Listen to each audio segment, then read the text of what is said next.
healthy anger is one of my healing principles, and it's essential. Healthy anger is simply a boundary defense that says, no, you're in my space, get out. That's what healthy anger is. It does its job, it's gone. But without that boundary defense, you get trampled on all the time. And these really so-called really nice people who never get angry, they're the ones who develop malignancy and autoimmune disease.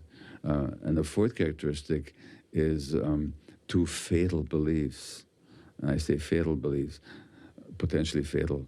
One is that you're responsible for how other people feel, and the other is that you must never disappoint anybody.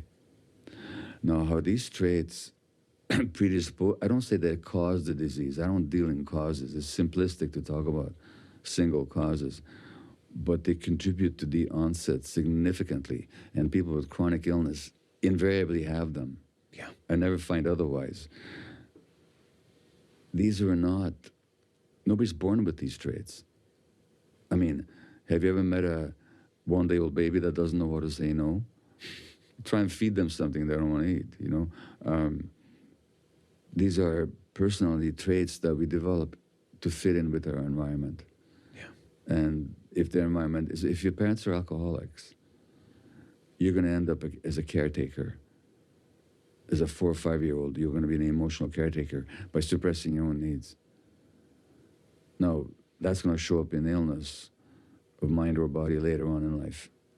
And for all kinds of physiological reasons, mostly because it invites all kinds of stress. You're creating all kinds of stress for yourself, which then has all kinds of physiological impacts. So these character traits are in contrast with but they're not who the person really is. It's who they became. It's who they became as an adaptation to their environment. Then the body says no. The body rebels and says, no, this is not good for you. But the question is, are people going to learn from their disease or not? And a lot of people,